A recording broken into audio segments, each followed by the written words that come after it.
మిగిలిన వార్తల్లోకి వెళ్తే 2 ఏళ్ల ముందు అక్కడి వాళ్లకు వర్షం వస్తేనే పండుగ, పంట పొలాల్లో పని. అసలు ఎప్పుడు పొలాల్లో అడుగు పెడతారో తెలియని పరిస్థితి, పంట చేతికొచ్చేదాకా భరోసా లేని దుస్థితి. కానీ ఇప్పుడు పరిస్థితి పూర్తిగా మారిపోయింది. సకాలంలో పంటలు పండుతున్నాయి. రైతు కూలీలకు చేతి నిండా పని దొరుకుతోంది. ఆ అన్నదాతల్లో వచ్చిన మార్పులపై, వాటి కారణాలపై సాక్షి అందిస్తున్న ప్రత్యేక కథనం. అక్కడంతా బీడు భూములే, వరుణుడిపైనే వాళ్ల ఆశలన్నీ. పంట పండాలంటే వర్షం పడాల్సిందే. ఇదంతా 2 ఏళ్ల క్రిందటి మాట.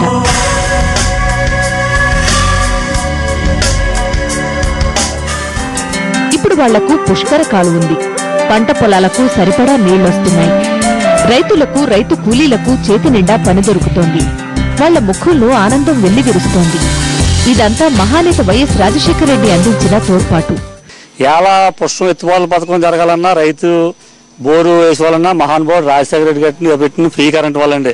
ఫ్రీ కరెంట్ పెట్టాక ఇవాళ ప్రతి ఒక్క రైతు కూడా బోరు మీద వ్యవసాయం చేసుకుంటారు. 2009, 2008 మాకు అది లేకపోతే ఈ కాటన్ కానీ, వరి కానీ అసలు ఏమీ లేదండి. పశువులకు సాగునీరు కానీ, మనుషులకి తాగునీరు కానీ ఏమీ లేవండి. ఈ బోర్లు మొత్తం 40-50 మీటర్ల లోతుకి వెళ్ళిపోయిందండి. గండేపల్లి మండలం అనబోదే కరెంట్ ఇవ్వబోదే వెళ్ళిపోతున్నారు జనం అండి. నిజంగా మాకు ఈ మెట్ట ప్రాంతాల్లో వర్షాధారం తప్ప మరి ఎటువంటి మాకు పంటలు పండడానికి నీరు లేని టైంలో మరి రాజశేఖర రెడ్డి గారు మంచి మరి జ్ఞానం చేత, మంచి ఆదరణ చేత మంచి పుష్కర పథకాన్ని ఏర్పాటు చేశారు. మరి ఈ రోజు మేము ఈ రీతిగా ఉన్నామంటే వైఎస్ గారు ఆ రోజు స్థాపించినటువంటి పుష్కర కాలం ఈ రోజు గ్రామంలో సస్యశ్యామలుగా మరి మంచి పంటలు పండుతున్నాయి.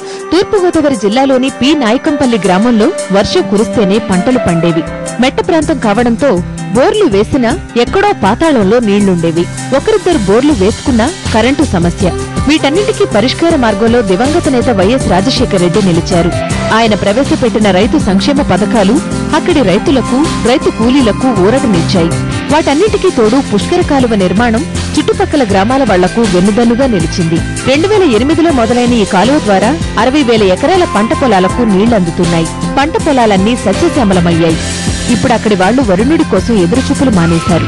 పుష్కర కాలువ ద్వారా వస్తున్న నీటితో పంటలు పండించుకుంటున్నారు. రాజశేఖర రెడ్డి గారు సీఎం అయ్యాక మాకు ఆ పుష్కర కాలువ రాబట్టి పంట పొలాలు బాగా సస్యశ్యామలంగా పండియండి. తర్వాత ప్రతి ఒక్కరికి కూడా పింఛని కూడా గతంలో 60 రూపాయలు ఉండేదండి. టెన్షన్గా గవర్నమెంట్ జీతాల కన్నా ముందుగా నెల 1వ తారీఖు కల్లా 200 రూపాయలు రావడం, ముందు 100 ఇచ్చివారండి, తర్వాత 200 అండి. బాగా పింఛనీళ్ళని మళ్ళా రైతుకేమో కరెంటు బాకీలు కొట్టడం అండి.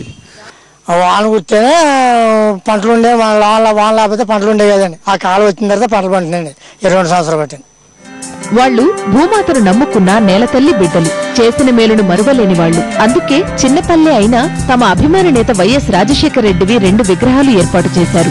ఆయన ప్రతిరూపాల్లో ఆయనను చూసుకుంటున్నారు. అంతేకాదు, ఆ మహానేత తనయుడు వైఎస్ జగన్మోహన్ రెడ్డి రాక కోసం రాత్రి 10 గంటలైనా ఎదురు చూశారు. ఆయనలో వైఎస్ఆర్ను చూసుకున్నామని సంబరపడిపోయారు. వర్షం తప్ప ఏ ఆధారం లేని ఆ పల్లె బిడ్డలకు ఇప్పుడు సాగునీళ్లు చూస్తే మహానేత మదిలో మెదులుతున్నారు. యువనేత జగన్లో ఆయన కనబడుతున్నారు. తమ కష్టాలు తీర్చిన వైఎస్ఆర్ తనయుడు తమ భవిష్యత్ ఆశలకు ప్రతిరూపంగా భావిస్తున్నారు. ఒకప్పుడు ఇక్కడన్నీ బీడువారిన పంట పొలాలే. పంట పండాలంటే వరుణుడి దయ కావాల్సిందే. కానీ పుష్కరం కాలువ పుణ్యమాని ఇప్పుడు ఇక్కడ పంట పొలాలన్నీ సస్యశ్యామలమయ్యాయి. ఇదంతా వైఎస్ దయ్యేనంటూ ఈ ఊరి ప్రజలు ఆయన్ను దేవునిలా కొలుస్తున్నారు. తూర్పుగోదావరి జిల్లా పి నాయకంపల్లి నుంచి వీడియో జర్నలిస్ట్ గిలానీతో భవానీ, సాక్షి టీవీ.